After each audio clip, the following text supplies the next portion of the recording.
우리는 항상 그곳을 우러러 봅니다. 아직도 그곳엔 신들이 살고 있다고 믿죠.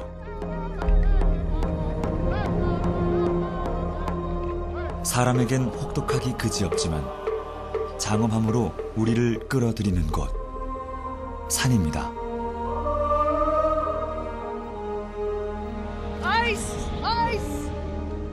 산이 인간을 위해 만들어졌다고 여기는 이들도 있습니다.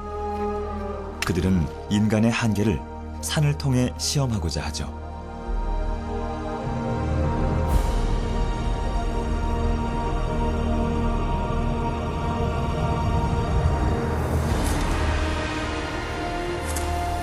고지대엔 눈보라가 휘몰아치고 공기도 희박해집니다.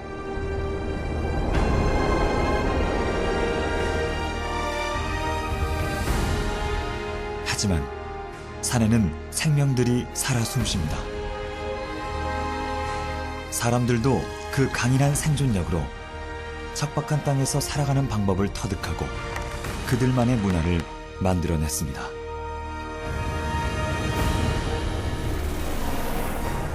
그러나 세상은 바뀌었죠. 오랜 세월 지속되어 온 그들의 전통도 최근 흔들리고 있습니다. 한반도의 산봉우리에서부터 아프리카 르엔조리 산까지, 알프스에서 안데스까지, 로키에서 히말라야까지, 이것은 세계의 지붕, 산에서 살아가는 생명과 사람들에 대한 이야기입니다.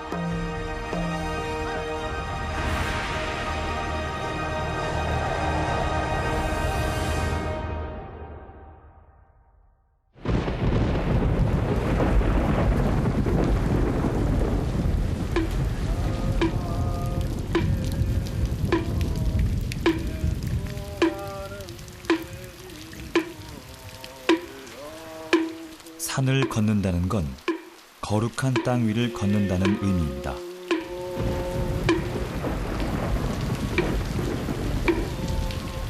한국의 산에서 그 의미를 새삼 깨달을 수 있습니다.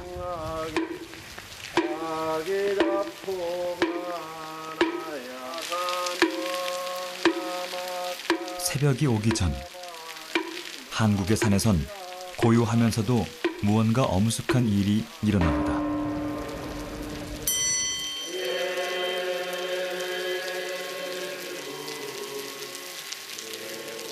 스님들은 성스러운 산에서 1000년 넘게 불공을 들여왔죠.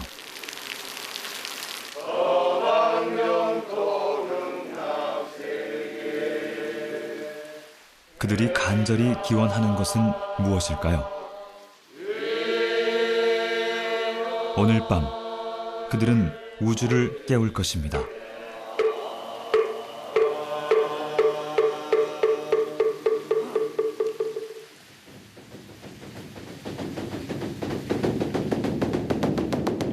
먼저 법고 소리로 하늘에 고합니다.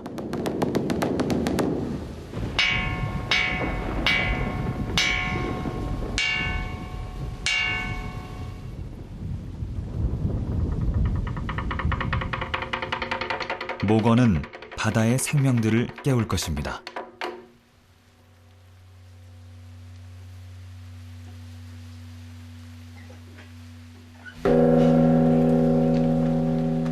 마침내 범종으로 인간 세상이 깨어납니다.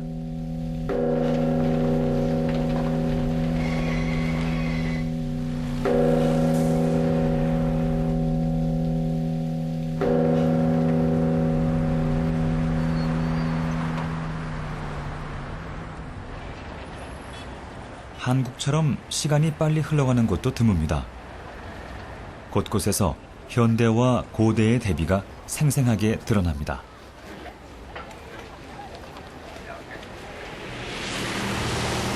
천만 명의 인구가 경제 기적을 이뤄낸 도시 서울.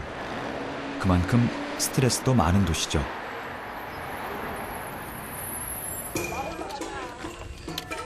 그 대도시 문 앞에 고대의 바위산인 북한산이 있습니다. 아파트 단지가 손에 잡힐 듯 가까이 있죠. 사람들은 도시 생활의 스트레스를 피하기 위해 이곳으로 몰려듭니다. 도시 가까이에서 도시를 탈출시켜주는 북한산은 신의 선물과도 같습니다. 한국엔 백두대간이라 불리는 척추산맥이 있죠. 한국뿐 아니라 비무장지대를 넘어 북한까지 한반도 전체가 산으로 이어져 있습니다. 산을 바라보고 대하는 한국인들의 시각은 좀 더 특별하죠. 마음의 고향인 것을 대표할 수 있는 이런 지리산이 어머니의 품 같은 곳이지 않는가 그런 생각이 들어요. 신이 이 땅을 만들기 위해 내려온 것이 산봉우리라 믿는 이들이 있습니다.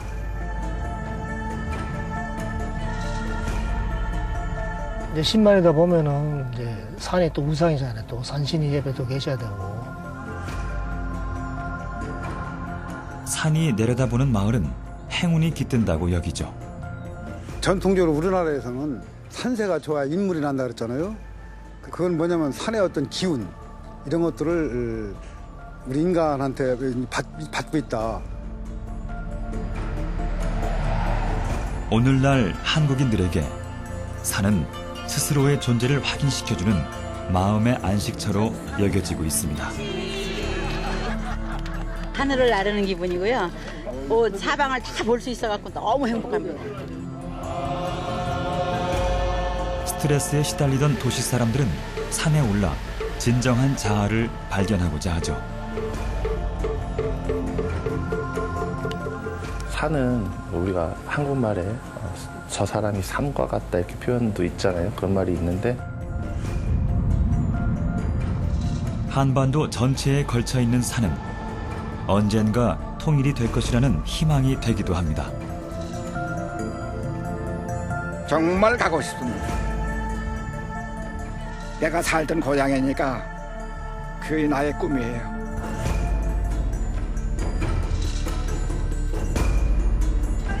이것은 한국의 산들이 과거와 현재 그리고 미래에 던지는 이야기입니다.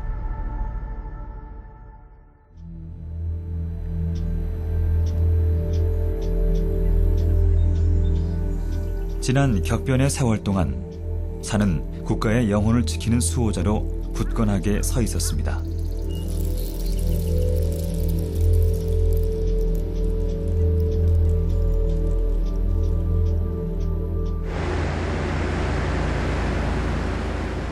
일본 식민지에서 벗어난 지 얼마 안 돼 한반도는 전쟁을 겪었죠. 3년간의 전쟁으로 나라는 황폐화됐습니다.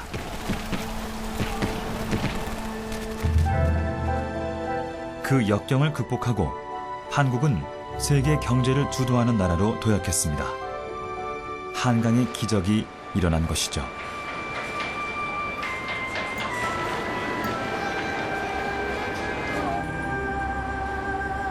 경제혁명은 농촌 사람들을 대도시로 이동하게 만들었습니다. 부는 이뤘지만 사람들은 늘상 스트레스에 시달려야 했죠. 그들 중 일부는 다시 산의 고요함을 찾아 고향으로 돌아오고 있습니다. 최순호 씨도 바로 그런 사람이죠.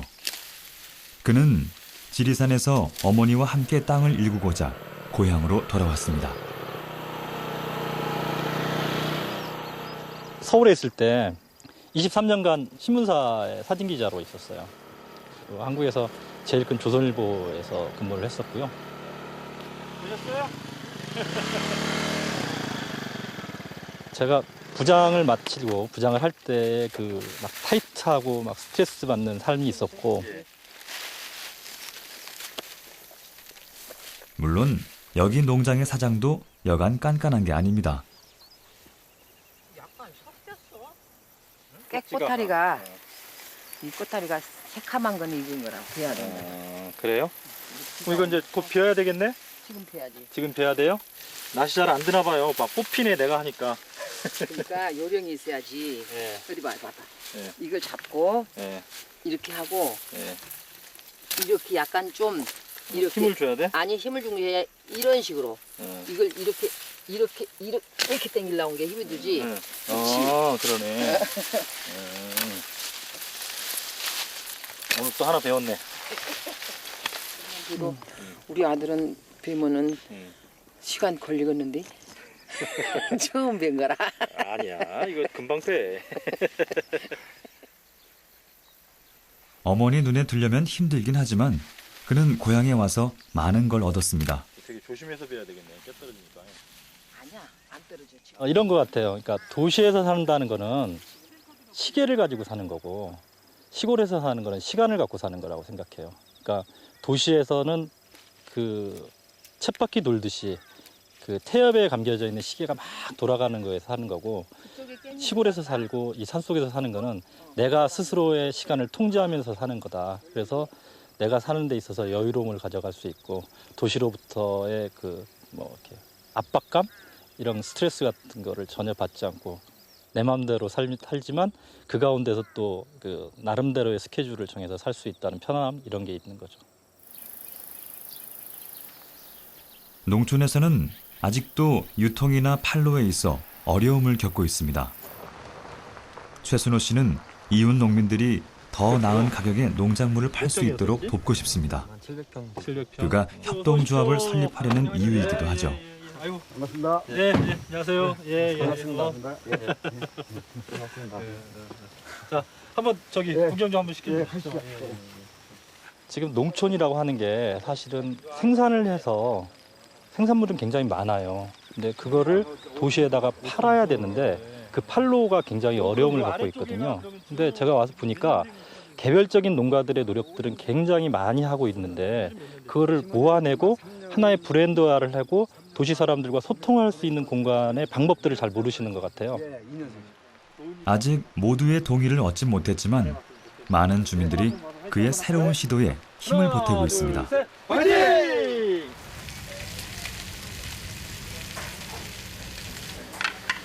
최순호 씨의 여동생은 고향에서 식당을 운영합니다. 사장 겸 주방장이죠.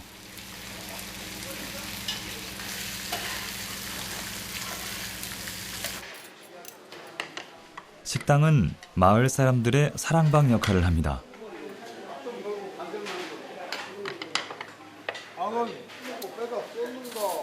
이 식당 요리에 쓰이는 재료들은 대부분 마을에서 생산된 것입니다. 식당의 손님들이 곧 거래처 사장들인 셈이죠. 어머니의 음식 솜씨를 물려받은 덕에 식당엔 단골이 꽤 많습니다.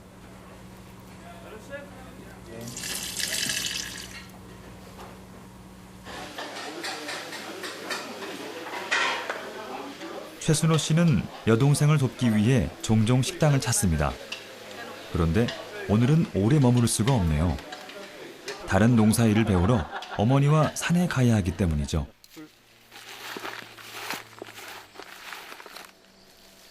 그가 뿌리는 것은 달맞이 꽃씨. 봄이 오기 전에 잡초들을 뽑아내면 달맞이 꽃에 싹이 나올 겁니다. 최순호 씨는 이 산이 사람들에게 치유의 공간으로 다시 태어나길 꿈꿔봅니다.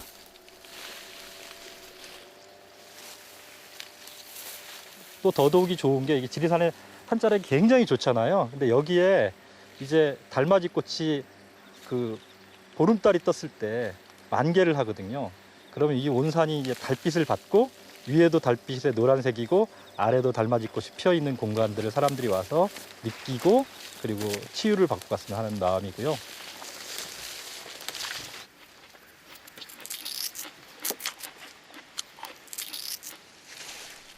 도시에서 반평생을 보낸 최순호 씨에게 산은 언제나 그리움이었습니다.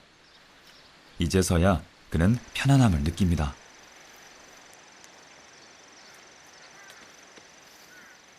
제가 중학교 2학년 때 돌아가신 아버님의 산소가 있고 또 이 위에는 외할아버지가 이제 누워 계세요.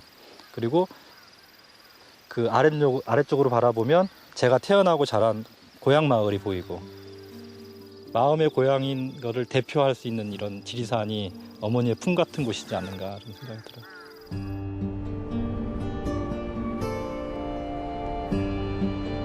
어리석은 사람이 머물면 지혜로운 사람이 된다 하여 이름 붙여진 지리산. 지혜를 찾아 선비들이 모여들었던 지리산 마을들은 현재 명맥만 간신히 남아 있습니다.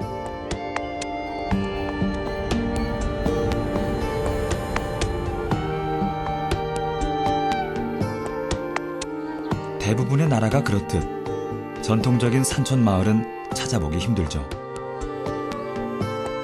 제대로 된 한국의 산촌 생활을 경험하려면 외암 민속마을과 같은 곳을 찾아가야만 합니다.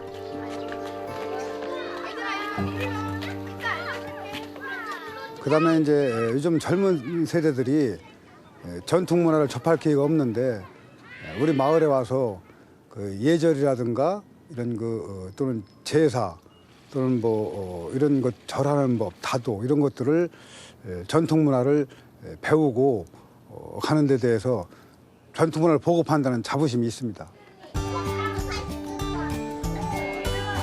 이곳을 방문한 아이들은 마을 구경만 하는 게 아닙니다. 전통 생활을 직접 경험하는데 그중 연 만들기가 가장 인기죠.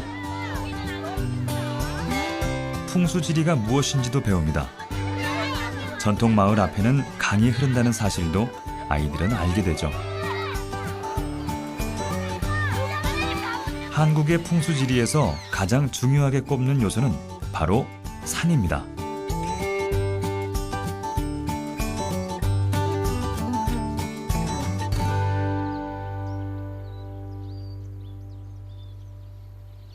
전통적으로 우리나라에서는 산세가 좋아야 인물이 난다 그랬잖아요. 그래서 그건 뭐냐면 산의 어떤 기운 이런 것들을 우리 인간한테 받고 있다. 그래서 우리 한국에서 옛날부터 배산 임수랄해서 뒤에 산이 있고 앞에 물이 있고 이 마을도 뒤에 산이 있고 앞에 하천이 있고 남양이라 아주 좋은 곳입니다. 외암마을은 살아있는 역사 박물관입니다. 수백 년이 지난 오래된 집에는 실제 사람들이 대를 이어 살고 있습니다. 불편하지만 예전 전통 방식대로 살아가는 이들에겐 가문의 자부심이 있죠. 외암마을 참판댁에선 6대에 걸쳐 내려오는 특별한 전통이 있습니다.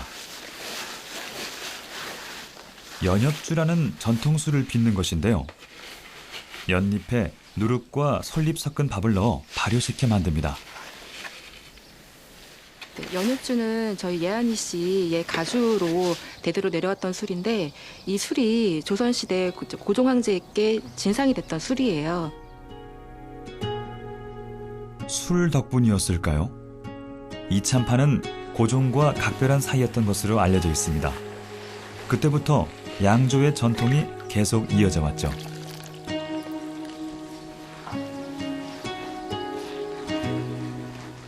지금 가문의 전통을 이끌어갈 책임자는 종부 이효숙 씨입니다. 시집을 와서 제일 먼저 연엽주 담그는 법을 시어머니로부터 전수받았습니다. 그 참판께서 이 마을로 이제 낙향을 하시면서 그 고종 황제 분께서 이 집을 하사를 해주셨어요. 그래서 여기에 사시면서 40년 정도 거주를 하고 있었고 지금 계속 종부한테 내려오고 있는 술인 거죠.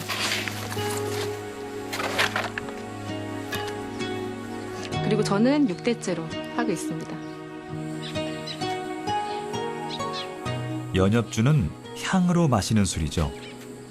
술에서 연잎의 향을 제대로 내기란 여간 까다로운 것이 아닙니다.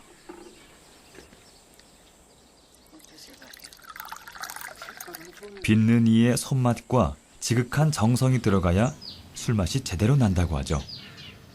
종부의 손으로 직접 담근 술은 반드시 시아버지의 평가를 거쳐야 합니다. 아주 잘 됐네 오늘 이번 술은. 네, 날씨가 좋아가지고 수라기가 조금씩 좀 아주 좋아. 잘 배웠어요. 됐어. 아주. 여름이 아니라 날이 한부조했네. 너무 춥지도 않고. 저희 술 드실 때는 맛있다고 하시는 분들도 있으세요. 근데 의외로 좀 신가? 막 이렇게 말씀하시는 분도 계시더라고요. 저희 집에서 방에서 직접 손으로 이렇게 만든 술이기 때문에 그 온도가 사실 일정하기가 어려워요. 저는 맛있던데요.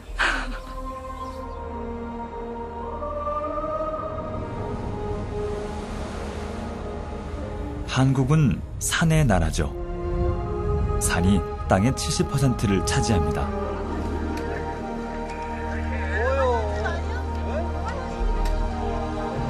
한국의 산들은 사실 특별하게 높지는 않습니다.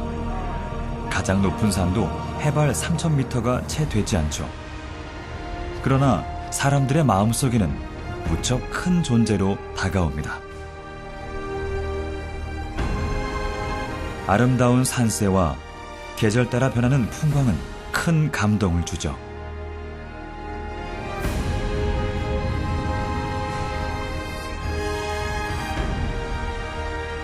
무등산에는 한국적인 예술을 탄생시킨 한 가족의 전통이 녹아 있습니다.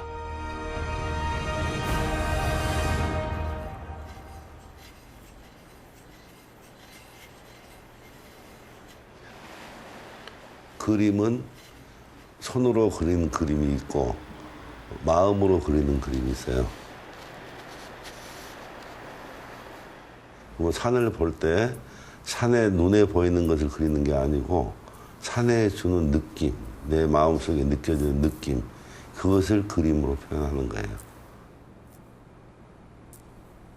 허달재 씨는 화가입니다. 유명한 동양 화가였던 의제 허백년 선생의 손자이기도 하죠. 우리 동양의 한국화에는 크게 두 가지가 있어요. 사실적인 북정화 계통이 있고 사의적인 남정화 계통이 있어요. 저 같은 경우는 사의적인 거. 그래서 어떤 산을 볼 때 북정화 계통에서는 산의 모습과 똑같은 색깔과 눈에 보이는 걸 그리고 우리 남정화 계통에서는 산이 주는 느낌, 그 색깔, 그 눈에 보이는 것보다는 내 마음에 보이는 그 느낌을 더 중시해서 그린다고. 네. 허달재 씨의 조부 의제 허백년 선생은 한국 전통의 고전적인 시화를 연구하신 분입니다. 시와 그림, 서예에 모두 능하셨죠.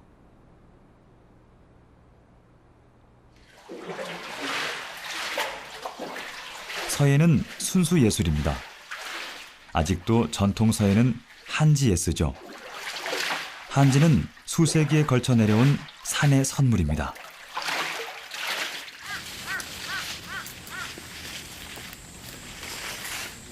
한지는 당나무의 껍질로 만들어집니다.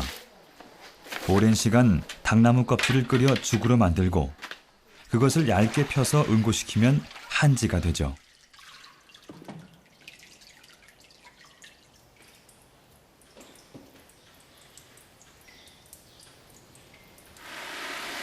열 겹의 펄프가 층층이 쌓여 만들어진 한지.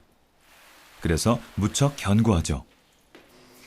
전통적인 공정으로 만들어진 한지는 가구의 재료로 쓰이기도 하고 심지어 옷으로 만들어지기도 합니다.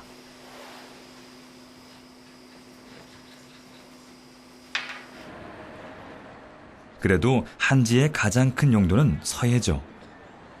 서예는 한국의 예술 분야로 확고히 자리 잡았습니다. 한글날이면 서울 광화문에서는 서예 대회가 열립니다. 세종대왕이 창제한 한글의 아름다움이 붓글씨에서 빛을 발합니다.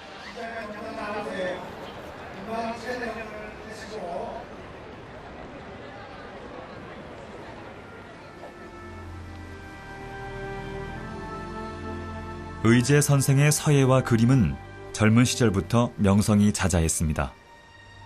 그러나 그가 원한 건 따로 있었죠. 의제 선생은 무등산으로 들어와 새로운 사회운동을 펼쳤습니다.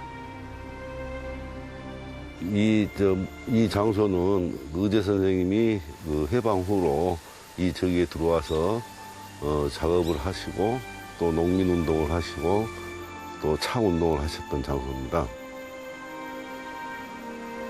무등산이라는 데는 다른 산하고 달리 엄마의 품 같은 산이라 그래요. 그래서 다른 어떤 경치 좋은 산은 돌이 많고 악산들이 많은데 이 무등산은 무덤덤한 산이에요. 흙이 많고 그래서 특별한 모양이 없이 꼭 어떤 곡선을 하나 둥그런 곡선을 이루는 산이죠. 그래서 사람 마음을 편하게 해준다고 해요. 무등산은 의제 선생의 그림에 많은 영감을 불어넣어 주었습니다. 그의 작품들은 무등산 자락에 세워진 의제 미술관에 전시되어 있습니다. 이 10폭의 그림은 변화하는 계절의 모습과 그 배경 속에 있는 선비의 모습을 담고 있습니다. 자연의 위대함이라는 커다란 주제 속에 세부 묘사를 곁들인 걸작으로 평가받는 작품입니다.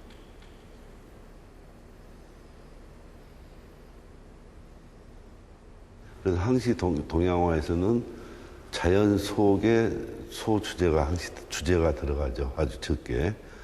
가을은 독서 계절이잖아요. 그래서 이 선비가 저 안에 보면 촛불을 쓰고 독서를 하고 있는 겁니다. 다 보면 화면 전체가 독서를 하는 표현을 독서하는 사람을 그린 게 아니고 자연 속에 달 아래에서 조그만 집 안에서 그 안에 조그만 그 선비가 책을 읽는다. 이게 이 주제죠. 이게 동서양과의 차이점입니다. 이게. 의제 선생의 유산과 가르침은 다음 세대에 고스란히 이어졌습니다. 제가 살아가면서 살아계실 때는 어떤 어려움이 부닥치면 질문을 물어보면 됐잖아요. 근데 돌아가시고 나니까 물어볼 데가 없어요. 그러니까 항시 그런 길이 어려운 길이 생겼을 때는 의제 할아버지의 그림도 보고 이곳에 와서 다시 생각을 해서 그럴 것이라는 답을 얻고 또 다른 행동으로 옮겨갑니다.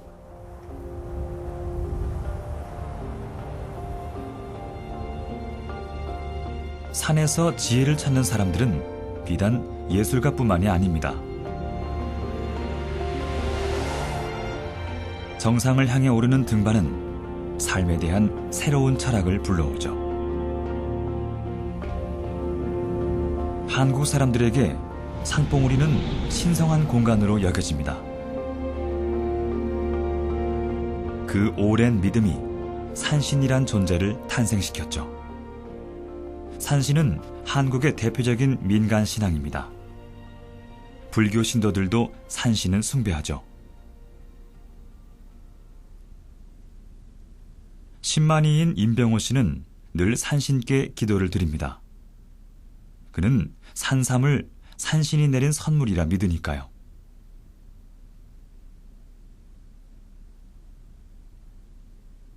이제 신만이다 보면은 이제 산이 또 우상이잖아요. 또 산신이 옆에 또 계셔야 되고.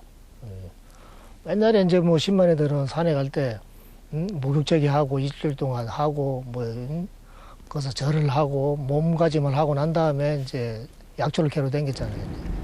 그리고 이제 그래서 이제 옆에 또 산신분을 모시게 된 거고. 덕유산 산촌 마을도 젊은이들이 도시로 다 떠나 적막하기 그지없습니다.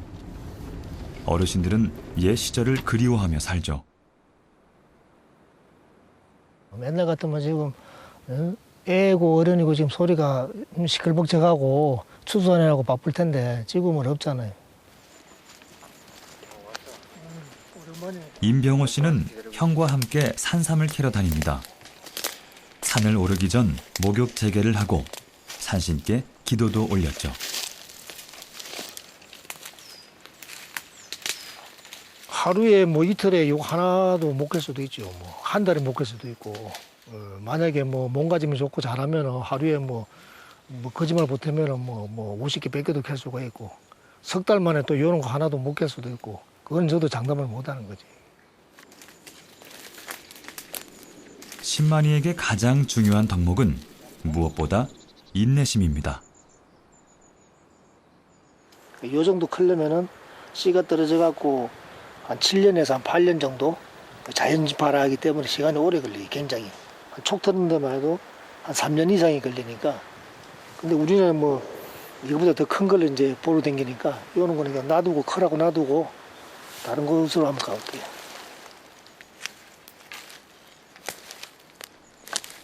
포기할 줄도 알아야 합니다. 바로 성과를 내야 하는 도시의 직장인들과는 전혀 다른 삶이죠. 그렇죠. 요새는 이제 뭐 기농, 뭐 기촌, 뭐 기여 이제 하는 사람들이 그런 사람들이 다 지금 뭐 연령대가 보면은 뭐 한 60대, 저보다 한참 이제 뭐 대선배들인데 나가는 사람들은 뭐 지금 현재 뭐 일자리도 사실상 없고 다 도시를 선호하니까 사실상 요새 뭐 젊은 사람들 뭐 시골에서 결혼도 잘 못 하잖아. 몇 시간을 산속에서 헤맨 끝에 산삼 한 뿌리를 캤습니다. 큰 돈을 벌 수 있는 양은 아니지만 임병호 씨는 그저 감사합니다.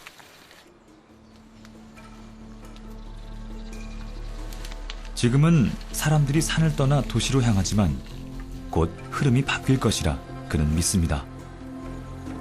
앞으로 뭐 젊은 사람들도 아마 이제 생각이 많이 좀 바뀔 거야 아마 사는 것이 뭐 그런 걸 바라지요 뭐 그런 거를 아마 그렇게 될 거라고 생각하고 있고.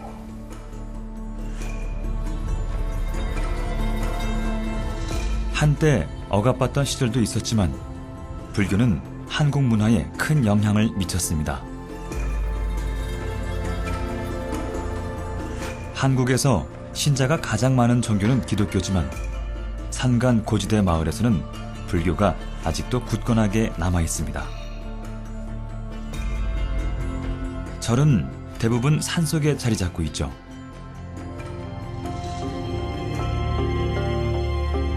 이곳 조계산도 아름다운 절 하나를 품고 있습니다. 서남사입니다.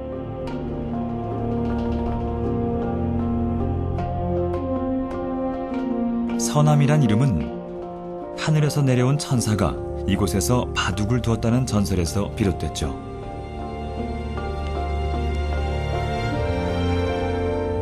서남사가 이 지역에서는 아주 명승지고 또 산 자체가 이쪽 근방에서는 아주 명산입니다. 높지는 않지만 곳곳마다 계곡이 이렇게 흘러서 협곡이 이렇게 절경이 이루어져 있고.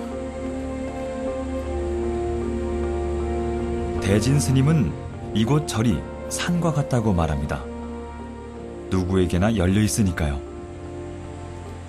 산은 항상 그 자리에 그렇게 서 있는 것처럼 절도 항상 그 자리에 그렇게 서 있는 것 같아요.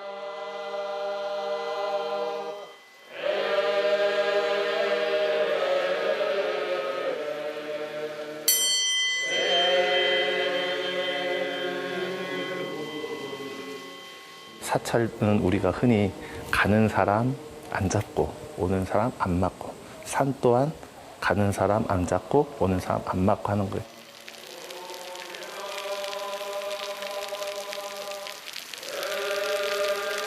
고요한 산사의 새벽. 새로 출가한 수련자들이 스님들의 가르침에 따라 세상을 깨우는 의식을 치르고 있습니다.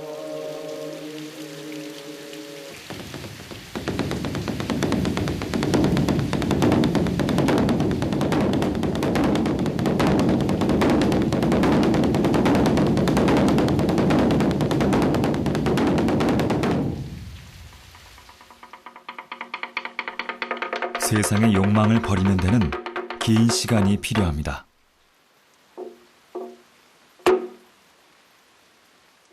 제가 이제 막 출가를 해서 승려가 됐을 때는 그 속세에 있었던 어떤 습관 내지는 또 여러 인연과의 아픈 것 이런 것 모든 것을 생각하면 마음이 아프고 또 여기에 있을 때 그게 너무나 해소가 안 돼서 처음에는 너무 힘들었어요. 제가 지금 현재 시점에서 갖고 있는 마음은 이 산과 그다음에 이 서남사가 저에게 그런 뭐랄까 수용하고 참고 인내하고 또는 세상을 마음을 텅 비우고 바라봐라 하는 그런 가르침을 저는 받았던 것 같아요. 예. 깨우침은 그저 얻어지는 것이 아니죠. 스님들은 많이 참고 많이 배우면서 그저 마음을 비우라고 말합니다. 저쪽에서 다 일자야. 근데 여기서 보기만 이게 찌그러져서 고기수만 그래. 다른 데서 다 봐도 이게 일자로 됐어요. 저쪽에서 양으로. 그냥 그렇다고. 이게 맞아. 스님들도 옥신각신할 때가 있군요. 여기가 쳐졌지. 여기서 봐, 수직을 봐.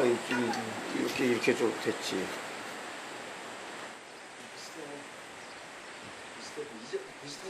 법고 소리는 어리석음을 깨우치게 해 진실로 향하는 길을 안내한다죠.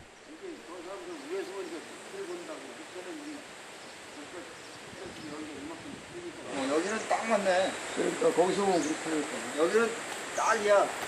법과 이쪽으로 틀려 짝꿍져서. 그러니까 밑에 공간 보이지 위에는 안 보이잖아 거기서. 밑에 봐 지금 이쪽이 동쪽이 올라갔지. 거기서 보니까 틀려.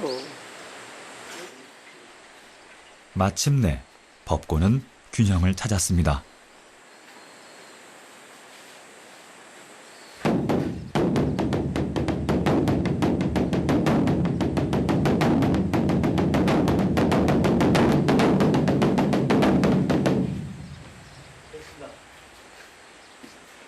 완벽을 기하는 게 불교의 법도는 아니죠. 하지만 법고는 오늘 새벽 우주를 깨우기에 충분합니다.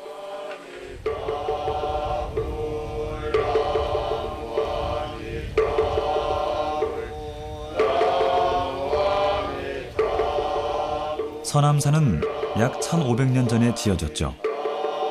이곳엔 30여 명의 스님과 비슷한 수의 수련자들이 있습니다. 그들은 불교 경전을 익히고 늘 명상을 합니다. 언제부터 이렇게 산으로 이렇게 옮겨지게 되나요? 일반 신도들도 서남사를 찾습니다. 산속에서 스님의 가르침을 들으며 영혼을 치유받고 싶어서죠. 어떤 산악인이 이런 말씀을 한 걸 들었습니다. 왜 산에 가느냐 했더니 산이 거기 있어서 간다라는 말을 했어요. 그래서 그 무라일체, 그 산 속에 내가 그 하나의 산이 또 되고 산이 또 내가 되는 그러한 느낌을 아마 한국인들은 많이 가질 겁니다. 인천이란 말 뭔 말이에요? 한국 사람들은 오래전부터 가장 높은 땅인 산을 숭배해 왔습니다.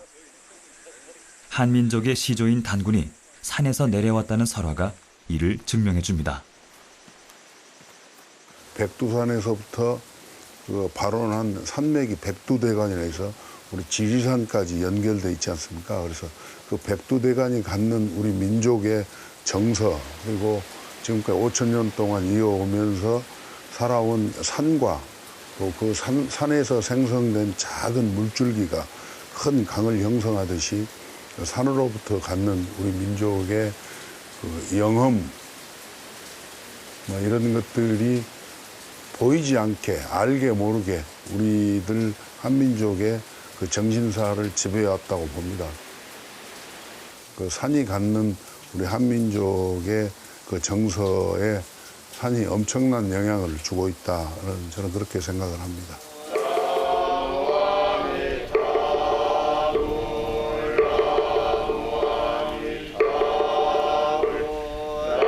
산사의 고요함과 산이 주는 평화로움. 그것은 도시의 빠른 일상과는 너무나 멀리 떨어져 있습니다.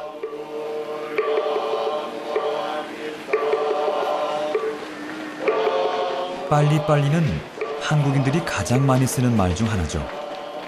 그 말 속에 도시 생활의 스트레스와 속도가 보입니다.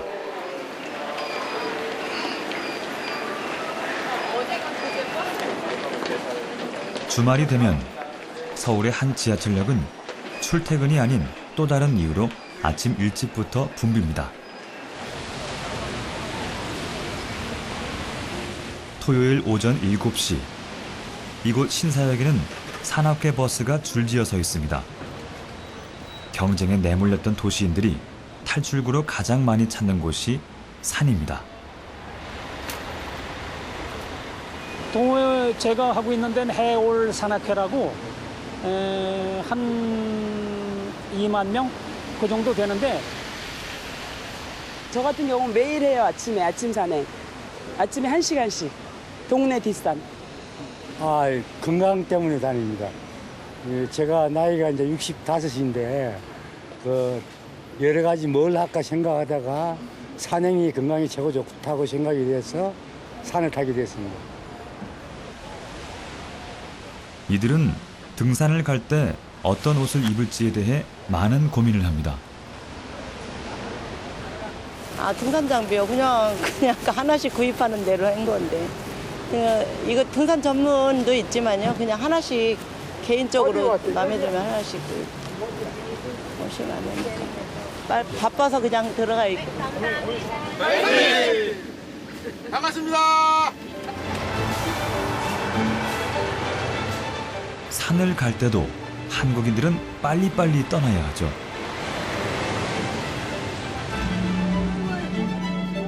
산이 붐비는 건 등산객 때문만은 아닙니다. 관광을 위해 찾는 이들도 있죠. 지난 10년 동안 국립공원 방문 개수는 2배 이상 증가했습니다. 향후 5년 안에 6천만 명을 넘을 것으로 예상됩니다.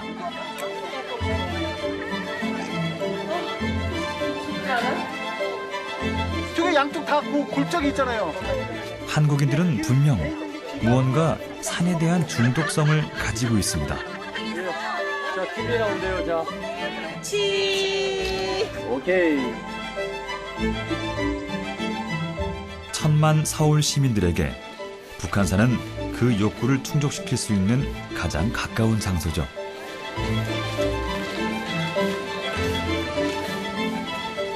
주말 북한산 입구 지하철역에는 화려한 등산 장비들을 갖춘 이들이 몰려듭니다.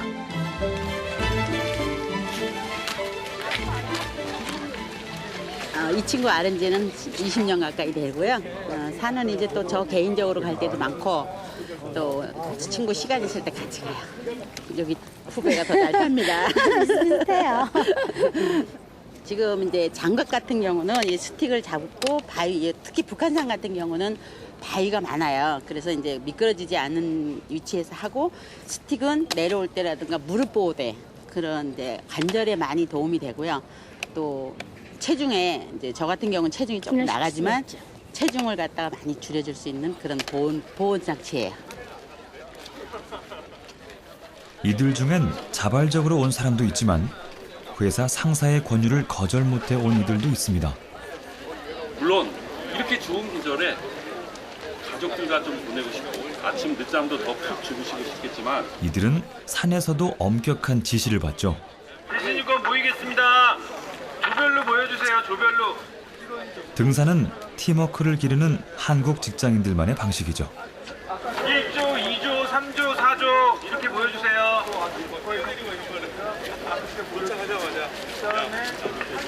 단지 직장 생활을 위해 산을 찾은 이들과 달리 등산을 좀 더 진지하게 받아들이는 사람들도 있습니다. 하나, 둘, 셋, 넷. 그다음에 어깨는 올리지 마시고 옆에 목이 쭉 당기게 쭉 눌러주세요. 하나,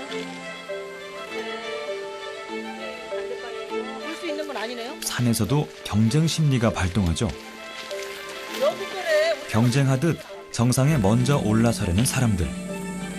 누군가에겐 회사 생활의 스트레스와 크게 다를 바 없습니다. 최근 국립공원들이 느리게 등산하기 캠페인을 벌이는 이유도 바로 여기에 있죠. 여유를 가지고 신선한 공기를 마시며 산행하라고 전문가들은 권합니다. 하지만 이런 인식이 정착되기까지는 꽤 오랜 시간이 필요해 보입니다. 어떤 날에는 아무리 빨리빨리를 외쳐도 정상에 빨리 오를 수가 없습니다. 모여든 사람들로 산행길이 정체되기 때문이죠. 이곳에서 명상은 엄두도 낼 수 없습니다. 하지만 정상에 올랐다는 것만으로도 사람들은 성취감에 빠집니다. 하늘을 나르는 기분이고요. 사방을 다 볼 수 있어갖고 너무 행복합니다. 날씨 맑은 날은요 서해안까지 볼 수가 있답니다. 100군데에서요 정상에서. 이제 힘들게 올라가서 넓은 전경 다 보고 왔고 지금은 이제 내려가는 마음이라서 기쁘고 좋아요. 네.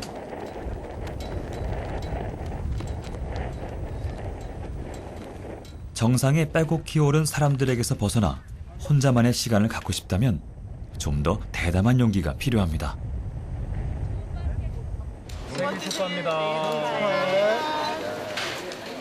등산 후 뒤풀이는 필수입니다. 막걸리 한 잔을 곁들이면서 저마다 산행의 소감들을 얘기합니다. 즐거운 등산을 위해요. 중간까지만 올라가려고 했는데 올라가면 갈수록 못 보던 경치가 보여가지고 아름다운 경치에 취해서. 그리고 스트레스를 받잖아. 근데 산에 와서 이렇게 자연을 만끽하면은 그 몸이 정화가 되는 느낌이야. 해피 벌스데이 한번 하자. 생일 축하합니다.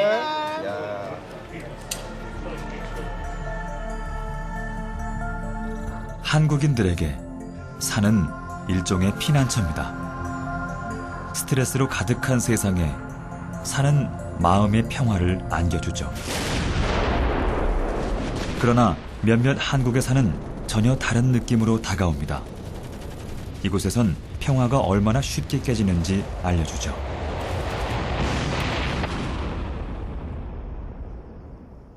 애기봉 전망대에 올라서면 비무장지대 DMZ가 보입니다. 강을 지나면 바로 북한 땅이죠.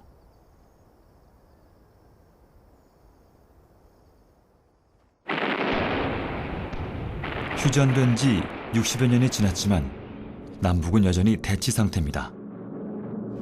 시민들은 이곳에 와야 한때 같은 나라였던 땅의 일부를 볼 수 있습니다.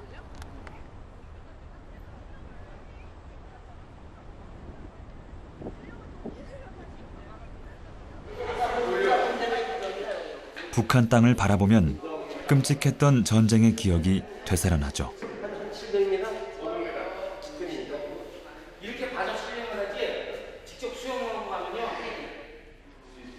이곳에 전시된 북한의 포격 사진은 불안한 한반도의 휴전 상황을 여실히 보여줍니다. 한국은 여전한 전쟁 국가인 것이죠.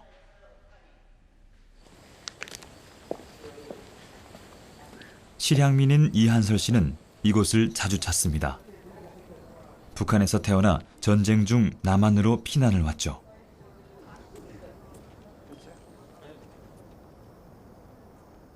저 강 너머에 보이는 산은 그가 어린 시절을 보낸 곳입니다.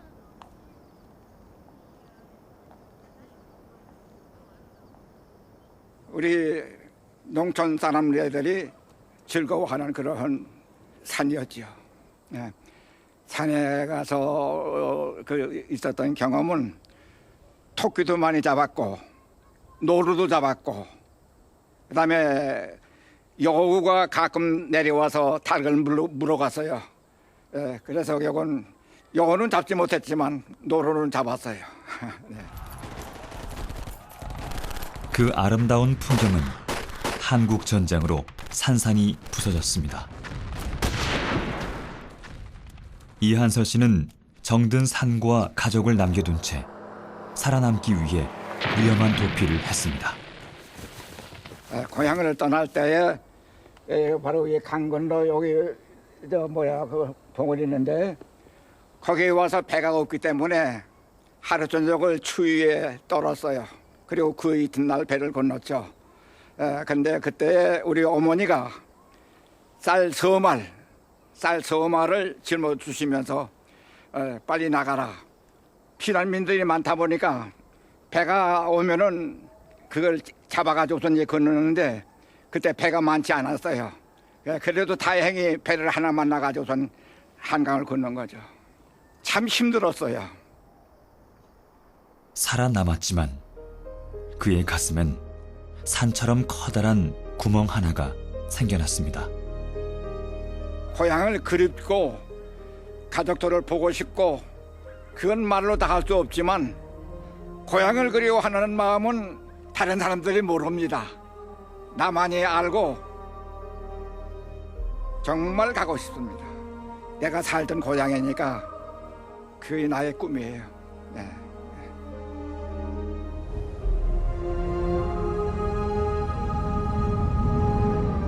한국은 산의 나라입니다.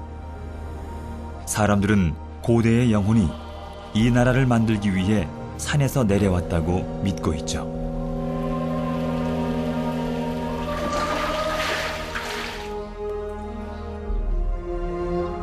많은 예술가들은 산을 우러러보며 영감을 얻습니다.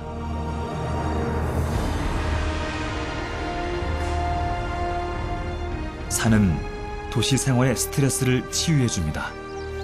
마치 어머니의 품처럼 편안함을 주죠. 이 혼란스러운 세상에 사람들은 산이 있어 희망과 위안을 얻습니다.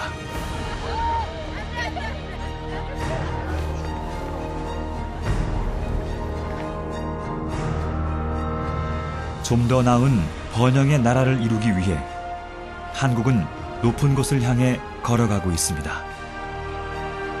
미래 세대가 어떤 모습으로 살아가든 지금의 산과 생명은 그대로 남아있을 것입니다.